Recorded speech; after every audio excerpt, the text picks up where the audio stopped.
here they are. Definitely different strategies, as you've mentioned. It seems like Diego really caught on to some of the decks that he has been playing in the past, in particular Kashtira cards. I mean, it seems like he's, I don't want to say obsessed, but almost with the Kashtira cards. He has been playing him in every single deck I've seen him as of lately, and still in MALISS, which I don't think has been a popular choice for our duelist. Yeah, I mean, him and Lorenzo Muselli, you know, they're friends and they test together. And I mean, they always try to bring up something different. And it seems as if, you know, Kashtira are really, you know, their cards. And yeah, here Diego is starting things off going first. Yeah. I mean, MALISS, obviously one of the few decks that can start with a face down spell and trap and not brick. It's also a lot about the mind games, and yeah, here comes Diego. There are a lot of differences, as we've mentioned. One of them, most importantly, is on the number of end traps, because Diego is relying only on high impact one, like Fuvalos and Shifter.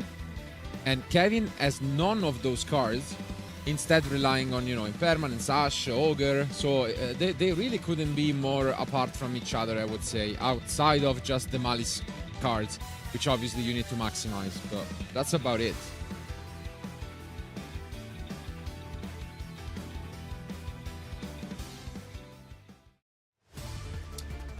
And yeah, for now we are just gonna go and proceed and interrupt there. I would be shocked if Kevin had no end trap, considering he's maining something along the line of 10 plus 7 bestials. So that's technically 17. Quite a few. Yeah, quite a few. But I mean, bestials are obviously a bit weird in the mirror match. You need to know when to use them, because in a way they are also combo pieces where you can use them to banish your own MALISS monsters. And yeah, for now, is there an Ibiru is the question. No, not at least being used right here. I don't think Diego, am I wrong, or did he play this deck Birmingham? To me, no. I didn't think he was on MALISS already, or was he? Maybe I don't think he did, because I think they switched. I think they were on Rise Eels. I can't honestly remember, because I know for a while they were even on a pure like Kashtira Fiendsmith deck. And at least in Bologna I remember they played that, but yeah, I can't remember, so would be interesting to say yeah, just what went into the decision to play MALISS. Yeah, he now activated Jessica. Well, interesting that Kevin, you know, is allowing everything. So, quite surprised that there were no interaction at all.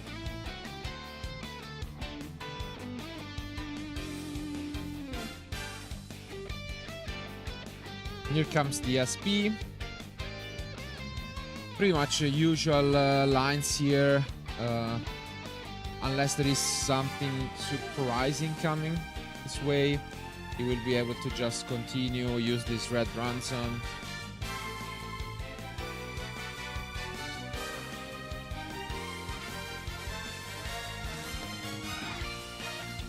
And yeah, even the white binder, so impressive opening, but yeah, it doesn't seem like Kevin has picked up any. Maybe just super slow rolling, but I don't know. Yeah, it's just witnessing Diego's combo, and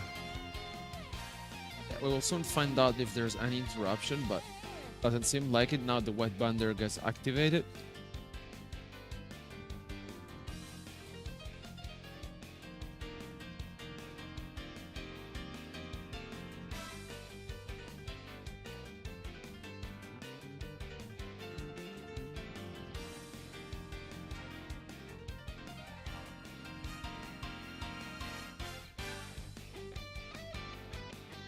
That's more cars, and I think that might be.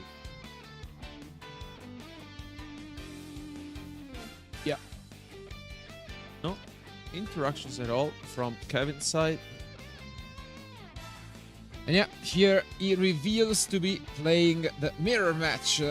But I mean, that was quite the opening from Diego, not gonna lie. And we see one of those, again, fan favorite cards of him, I gotta say, Book of Eclipse, played in all of his decks. Flowandris, Kashtira, and now Malice. So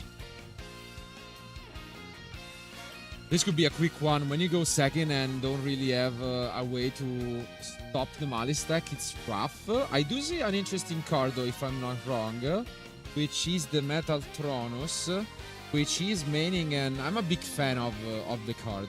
I think it's so versatile, and whenever you can, why not? Oh, the card is great, and I think we have seen a lot of players main decking 3 copies of it, and of course this is the case for Kevin as well. Yeah, it just, you know, gives you so much versatility, whether you want to use it as an interruption or as a engine card. If you play like a mirror match, kind of like a Lullaby of Obedience type of card, it's really, really good. And yeah, this will be the case for this game.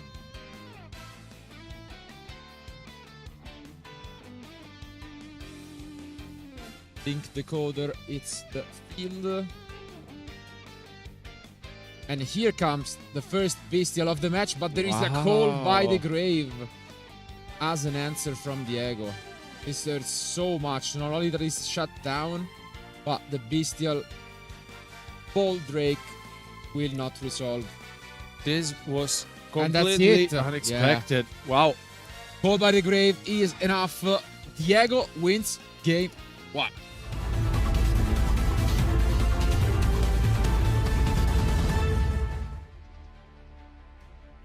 Here we are.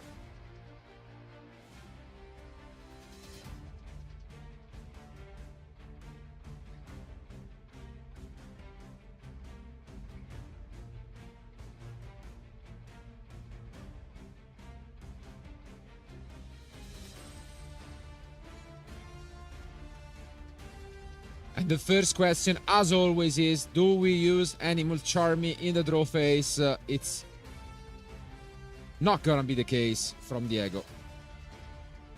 So we can easily start with Dormouse.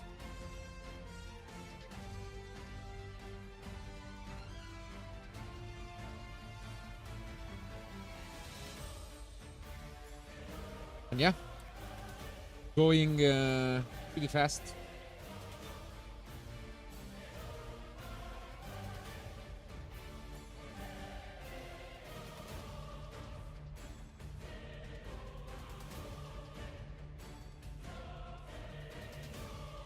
Dormouse, Chassis.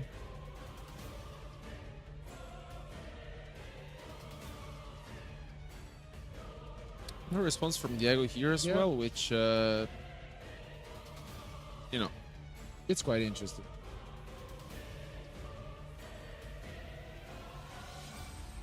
Here comes White Binder. Also no response at the moment.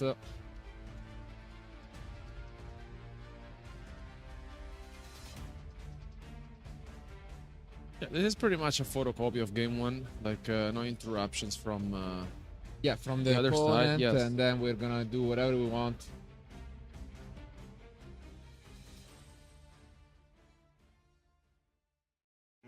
And yeah.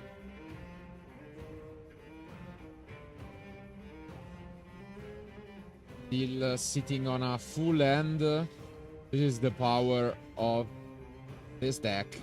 When, you know, uninterrupted, you can do so much with just one card.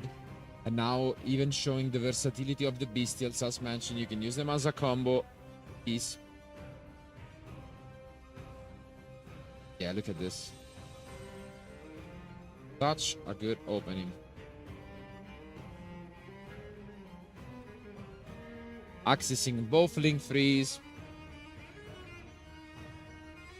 Yeah, very solid stamp here from Kevin, and Diego's just sitting there. He's not even playing Nib, right? No, Diego, no.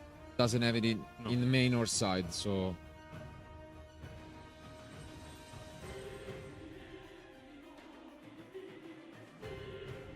And here comes Nightmare Griffin.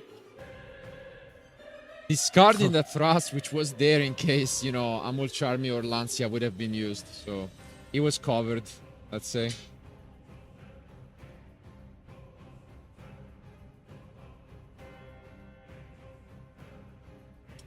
Strong opening.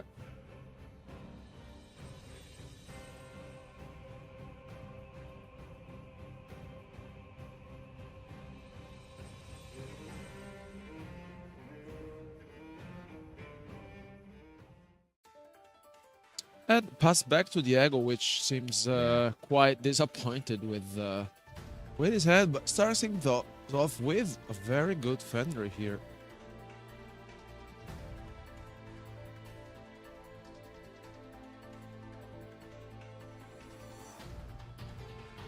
We are gonna use about discarding the Nibiru. Wow, what a hand here from Kevin, honestly. It's just getting rid of... oh, there's Cold by the Grave. So I'm assuming we activated the Effectus Special, but it does not target, so maybe we are just preventing the Griffin from coming down. Yeah, this is it. So we use the Effectus Special Summon from Grave, we chain it to prevent the Griffin. This means that the Kashtira Fenrir will be able to banish whatever comes down, which is big. And that's possibly going to be the case here, depending on what Diego wants to do.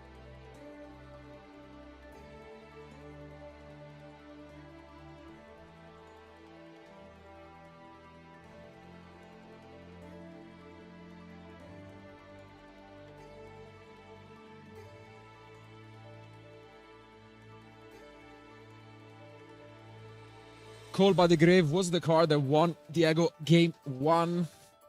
Who did be the key card in this game as well. He gives up on the Fenrir banishing effects, thinking he might need to save it just a tiny bit longer, and goes to search his deck for what we assume to be a unicorn.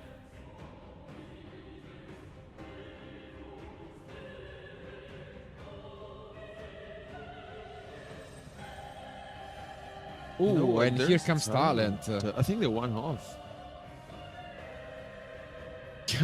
Yeah, one of Talent, and Nibiru gets sent back. Maybe the decision to discard the second copy costing Kevin a little bit. And we have the Trust as well. This is huge. And as you mentioned, honestly, yeah, I mean, with a hand like this, would you take the risk though? Like, considering all the thrust that, you know, our duelists are playing. And now you understand also why Diego didn't go for the Fenrir with the Trust. And he can search the Feather Duster. Yeah. Wow. What a game changer this. Yeah, it truly is. We are gonna change some of these Malice trap cards. The first being the GWC06. And yeah, we're also gonna use the TB11.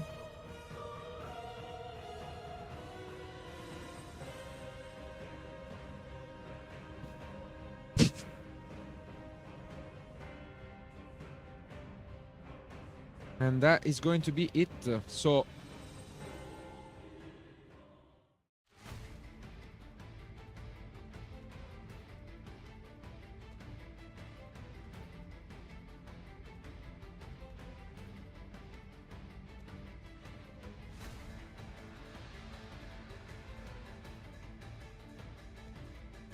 gonna ask to check the graveyard full of powerful spell cards from Diego.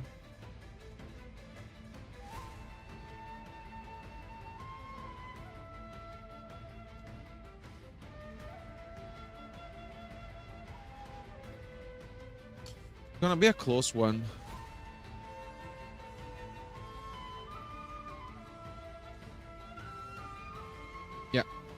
This is still pretty big. The Fenrir is gonna get rid of the White Binder forever, pretty much. But then we just special summon back both the Red Ransom, you know, so many different Malice monsters. The game is far from being over. But let's see what Diego has in his hand. Does he have access to the Malice?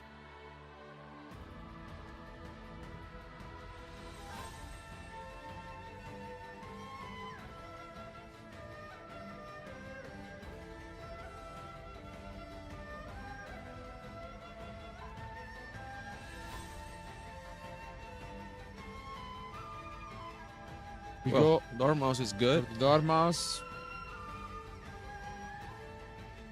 That Nibiru honestly being discarded from Kevin. Yeah. I don't want to think if that could be what will cost him the game. Yeah, because the thing is now Diego knows everything. He knows there is no interruption in the end. So, yeah, this could be devastating for Kevin. Just that decision out of 4 or 5 cards in hand at that time to discard one of the Chunibirus could cost him the match potentially.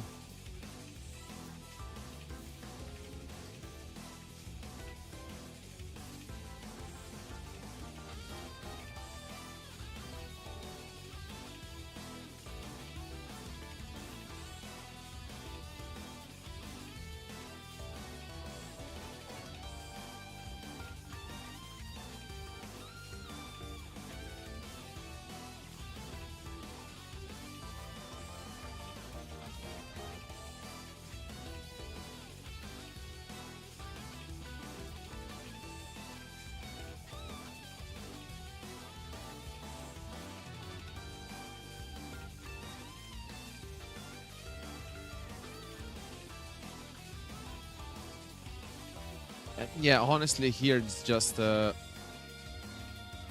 mean, given the experience that Diego has, I think he can maneuver like very easily here, especially because he knows everything his opponent has.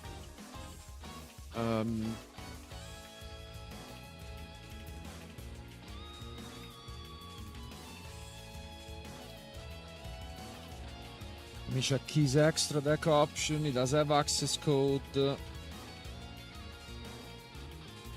he want to, you know, try and find a way to push for game? It's not easy, but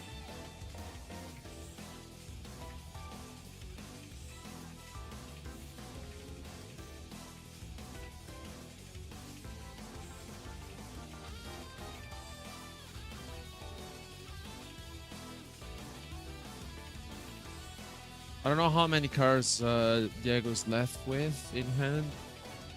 Maybe 1 or 2, but given the current situation, honestly, it's just you know, here a matter of understanding what could be the best way. Yeah. Maybe just going for an access code could be the case. we are just gonna banish free, get rid of some of the resources from Kevin. In the midnight, just advance and yeah, that's very well played though. Yeah, I mean, that Arpis Feather Duster was, I mean, being taken with the thrust was, you know, what gave Diego the advantage, of course, but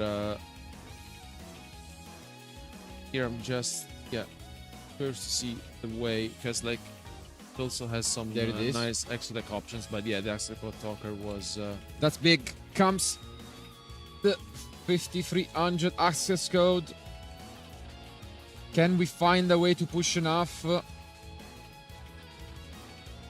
The Druid's Worm, I guess, is a bit of a consideration because we need to find a way to get rid of that as well.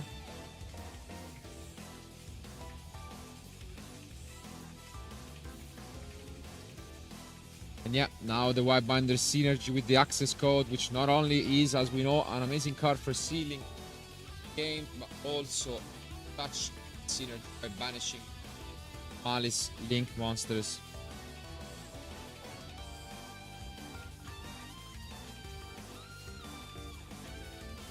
I think I was just thinking what to get rid of with the access code activations effect.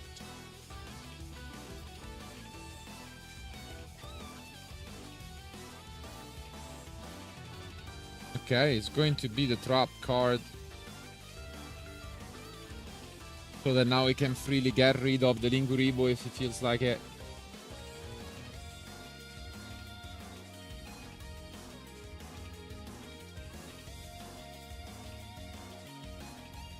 And yeah, he's just counting also how many Link Monsters are in the graveyard.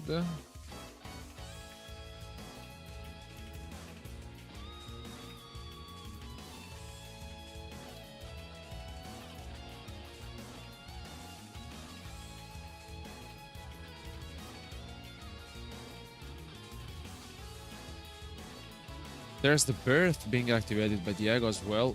That's big. On Defender, wow. That's really, really good. We have already used the banishing effect, but like if we go... Okay, Dark. This is just a very advancing nice more. one. Yeah. The only issue is how do we prevent... I guess SP? Like, how do we prevent the Druid's Worm from like getting rid of the Asks code? And I think that's what he's counting.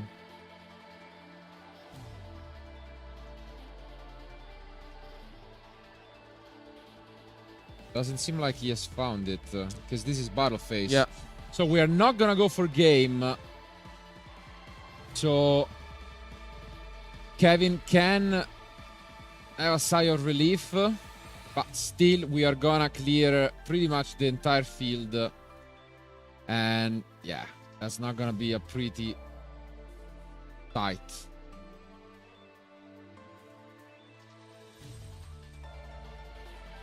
No, because yeah, this was not really a convincing way.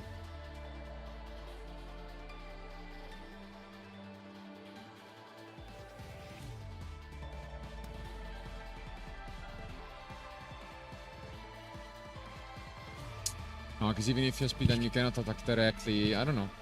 I think the only real way maybe was punish with the Fenrir, the Druid's Worm, but then if you leave the White Binder there, you know, it gets complicated. So plan B for Diego will give his opponent another turn to leave, linking away everything.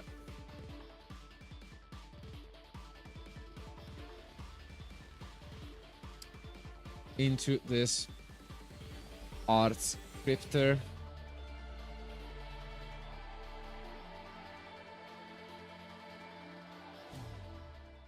Very well played by Diego here. There was a lot of stuff to take care of, and now pressure is back to Kevin. Yeah. Let's see. There is a lot to discuss. Also, this birth can be annoying if there is a spell, because it banishes face down. So it could get rid of some key resources forever. The White Binder is already gone. So let's see how Kevin is able to just advance.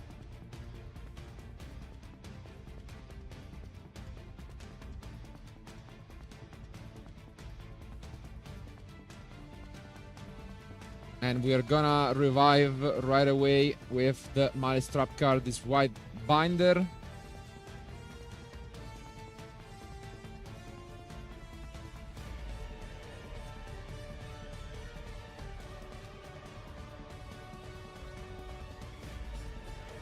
Gaining some crucial life in the way. And regardless, yeah, this has been a really, really good show of the deck by Diego and Kevin. And once again, Kashtira cards proving that, you know, They can be effective. they really, you know, do the job for Diego.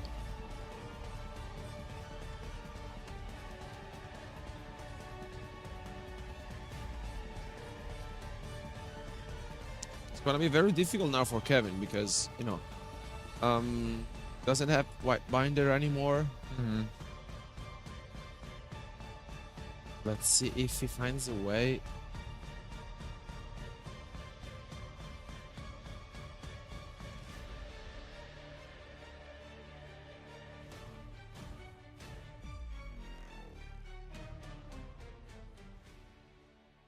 And with the MALISS Underground being activated, here's just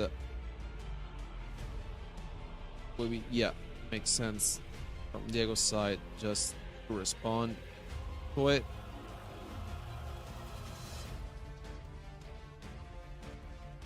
And he gets rid of it as well, and I feel like everything that Kevin is trying to achieve, you know, Diego is just as an answer stopping it. And yeah. this is the big deal I was talking about with the birth. We can actually banish face down the MALISS cards. But he actually drew a Bestial, which Diego Yeah. didn't know of, because I think it was the only card that Diego didn't know. And It's a great one. yeah. Because now he gets to trigger the MALISS.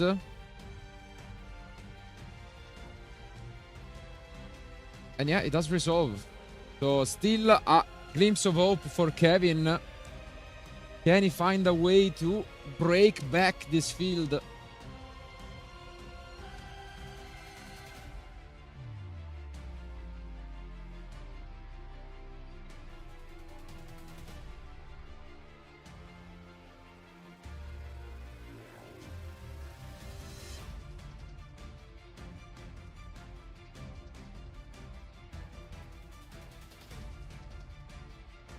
Well, Diego a bit undecided here. Is having just a big think. Especially because now he has full knowledge of what Kevin is holding and what the remaining cards are. And yeah, he's going for Defender right now, which I think makes sense because, yeah, of course, your opponent is left with a True Duelist-1, but Yeah, that is still really solid stuff.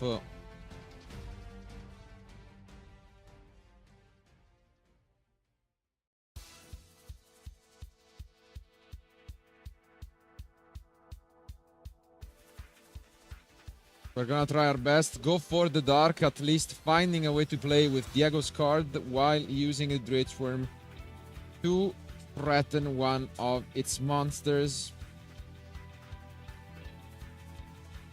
And it's going to be the White Binder.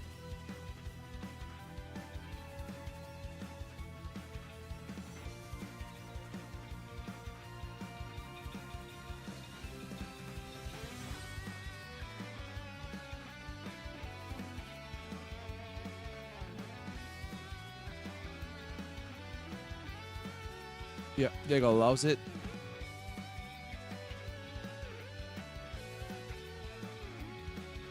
Okay, we can use the dark.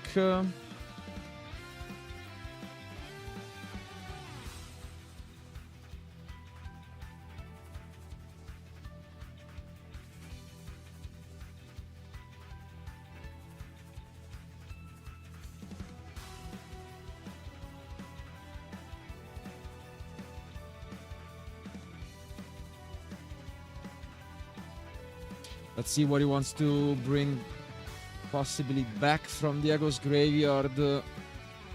But it doesn't seem like he's gonna use it right away. Instead, we just go for the Dormouse.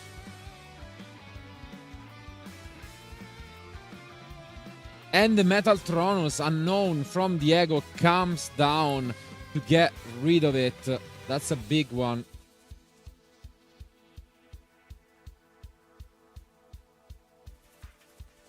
That was the last remaining card we were not aware of. I mean, there's the talent, which, you know, we already knew. And here comes the arts. And yeah. that's it. What a match. And what a show off, I gotta say, by Diego.